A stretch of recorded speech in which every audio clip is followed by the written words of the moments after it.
आपका स्वागत है साहित्यिक पाखी यूट्यूब चैनल पर। कहानी का शीर्षक है परीक्षा। इसके लेखक हैं मुंशी प्रेमचंद।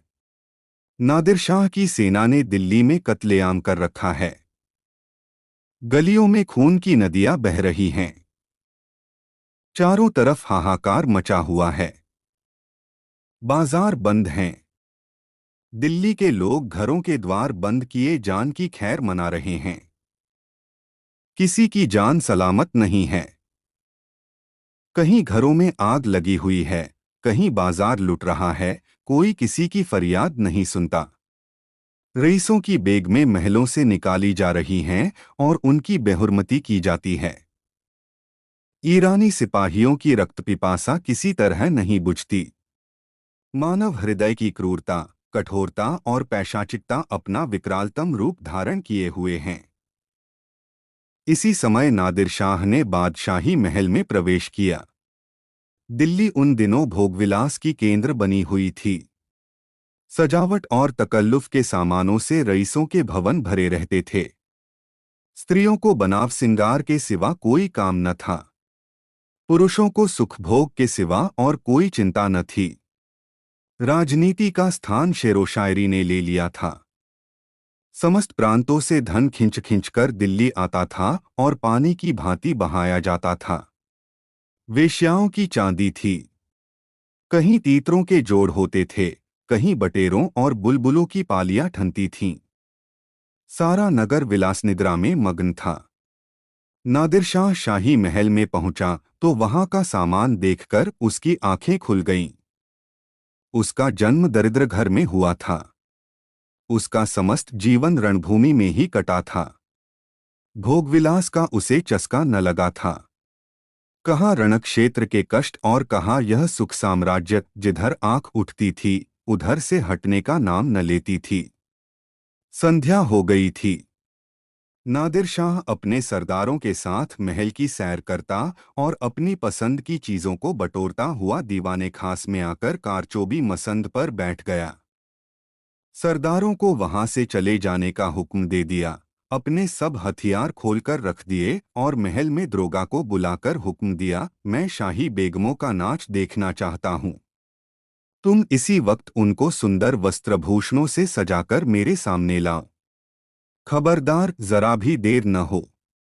मैं कोई उजरेया इनकार नहीं सुन सकता। दारोगा ने यह नादिरशाही हुक्म सुना तो होश उड़ गए। वह महिलाएं जिन पर कभी सूर्य की दृष्टि भी नहीं पड़ी कैसे इस मजलिस में आएंगी। नाचने का तो कहना ही क्या। शाही बेगमों का इतना अपमान कभी न हुआ था। हाँ नरपिशाच, दिल्ली को खून से रंगकर भी तेरा चित्त शांत नहीं हुआ। मगर नादिर शाह के सम्मुख एक शब्द भी जबान से निकालना अग्नि के मुख में कूदना था। सिर झुकाकर आदाब बजा लाया और आकर रनिवास में सब बेगमों को नादिर शाही हुक्म सुना दिया। उसके साथ ही यह इत्तला भी दे दी कि जरा भी तामुल न हो, नादिर शाह कोई उजर या हीला न सुनेगा। शाही खानदान पर इतनी बड़ी विपत्ति कभी नहीं पड़ी, पर इस समय विजी बादशाह की आज्ञा को शिरोधार्य करने के सिवा प्राण रक्षा का अन्य कोई उपाय नहीं था। बेगमों ने यह आज्ञा सुनी तो हतबुद्धि सी हो गईं। सारे रनिवास में मातम सा छा गया। वह चहल पहल गायब हो गई। सैकड़ों हृदयों से इस अत्याचारी के प्रति एक शाप निकल गया। किसी ने आकाश की ओर सहायतायाचक लोचनों से देखा, किसी ने खुदा और रसूल को सुमिरन किया, पर ऐसी एक महिला भी न थी जिसकी निगाह कटार या तलवार की तरफ गई हो। यद्यपि इनमें कितनी ही बेगमों के नसों में राजपूतानियों का रक्त प्रवाहित हो रहा था, पर इंद्रियलिप्सा ने जौहर की पुरानी आग ठंडी कर दी थी। सुखभोग की लालसा आत्मसम्मान का सर्वनाश कर देती है। आपस में सलाह करके मर्यादा की रक्षा का कोई उपाय सोचने की मोहलत न थी। एक एक पल भाग्य का निर्णय कर रहा था। हताश होकर सभी ललनाओं ने पापी के सम्मुख जाने का निश्चय किया। आंखों से आंसू जारी थे, दिलों से आहें निकल रही थीं, पर रत्नष्टित आभूषण पहने जा रहे थे, अश्रुसिंचित नेत्रों में सुरमा लगाया जा रहा था और शोक व्यथित हृदयों पर सुगंध का लेप किया जा रहा था। कोई केश गूंथती थी, कोई मांगों में मोतियां पिरोती थी। एक भी ऐसे पक्के इरादे की स्त्री न थी जो ईश्वर पर अथवा अपनी टेक पर इस आज्ञा का उल्लंघन करने का साहस कर सके। एक घंटा भी न गुजरने पाया था कि बेगमात पूरे के पूरे आभूषणों से जगमगाती, अपने मुख की कांति से बेले और गुलाब की कलियों को लजाती, सुगंध की लपटें उड़ाती, छमछम करती हुई दीवाने खास में आकर नादिर शाह के सामने खड़ी हो गईं। नादिर शाह ने एक बार कनखियों से परियों के इस दल को देखा और तब मसंद की टेक लगाकर लेट गया। अपनी तलवार और कटार सामने रख दी। एक क्षण में उसकी आंखें झपकने लगीं। उसने एक अंगड़ाई ली और करवट बदल ली। जरा देर में उसके खर्राटों की आवाजें सुनाई देने लगीं। ऐसा जान पड़ा कि वह गहरी निद्रा में मग्न हो गया है। आध घंटे तक वह पड़ा सोता रहा और बेग में ज्यों की त्यों सिर नीचा किए दीवार के चित्रों की भांति खड़ी रहीं। उनमें दो एक महिलाएं जो ढीठ थीं, घूंघट की ओट से नादिर शाह को देख भी रही थीं और आपस में दबी जबान में कानाफूसी कर रही थीं। कैसा भयंकर स्वरूप है, कितनी रणोन्मत्त आंखें हैं, कितना भारी शरीर है। आदमी काहे को है, देव है। सहसा नादिर शाह की आंखें खुल गईं। परियों का दल पूर्ववत खड़ा था। उसे जाते देखकर बेगमों ने सिर नीचे कर लिए और अंग समेटकर भेड़ों की भांति एक दूसरे से मिल गईं। सबके दिल धड़क रहे थे कि अब यह जालिम नाचने गाने को कहेगा, तब कैसे क्या होगा। खुदा इस जालिम से समझे। मगर नाचा तो न जाएगा, चाहे जान ही क्यों न जाए।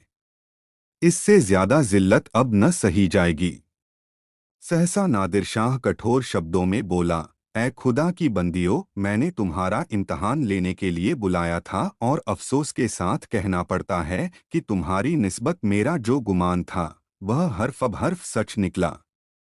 जब किसी कौम की औरतों में कैरत नहीं रहती तो वह कौम मुर्दा हो जाती है। देखना चाहता था कि तुम लोगों में अभी कुछ कैरत बाकी है या नहीं, इसलिए मैंने तुम्हें यहाँ बुलाया था।